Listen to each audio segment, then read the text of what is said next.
city or idle. The glories of the past were still intact. Rome was largely spared the far more devastating bombardment that was suffered by such industrial centers as Milan and Turin, partly because Pope Pius XII begged the world not to destroy the city. But to all eyes, it appeared in most every way exactly what it was: a defeated capital, the seat of a vanquished empire, staggered, battered, bloodied. And yet there were signs of vitality, and even sparks of brightness.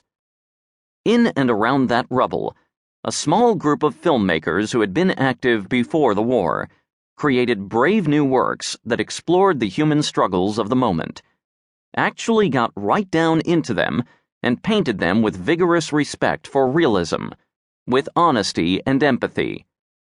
Their movies put a new face on a bruised nation, and almost incidentally, launched a new type of cinema that would become common the world over.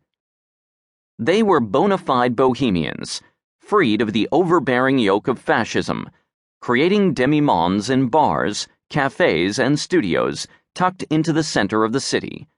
Painters and sculptors and poets and novelists and musicians who had kept the flames of art kindled through the war, however dimly, and were ready to stoke them into a fire of making and sharing and being seen and heard and read.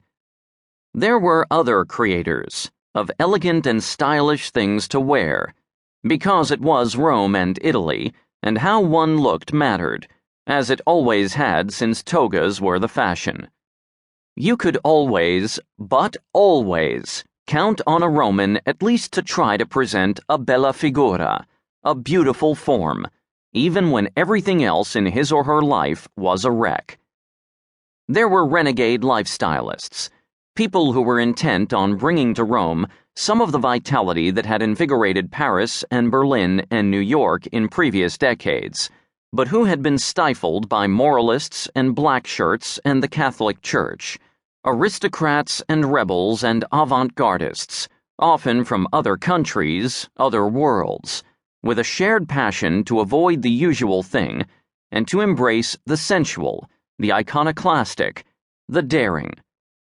And there was a small clutch of young men with cameras and flashbulbs, freelance photographers whose depictions of the city and its people and its extravaganzas and its crimes and its sensations, and, most of all, its celebrated visitors, were greedily gobbled up by a media culture that, too, was operating with new vigor now that the pall cast by Benito Mussolini and his fascist censors no longer loomed.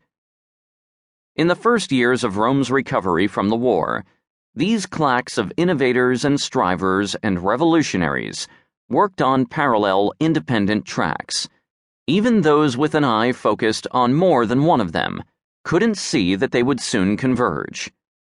From that vantage, it wasn't readily evident that there was a crescence, that something new was being created in more than one nook of the city or the culture, that there would soon come a blending, a catalysis, an explosive knocking together of people and projects and incidents from all of these areas of activity into a single cultural moment. A boom. But it would happen, and all within a few square miles of the city, in its watering holes, studios, hotels, cafes, courthouses, dark rooms, and famously, on one tree-lined boulevard mostly noted theretofore for being a place where very little worth noting ever happened. The things that would be done and made, and especially photographed in Rome in those years, would transform the city, at least in reputation, from the symbol of a vanquished empire into a font of new and enviable energies, artworks, ways of living.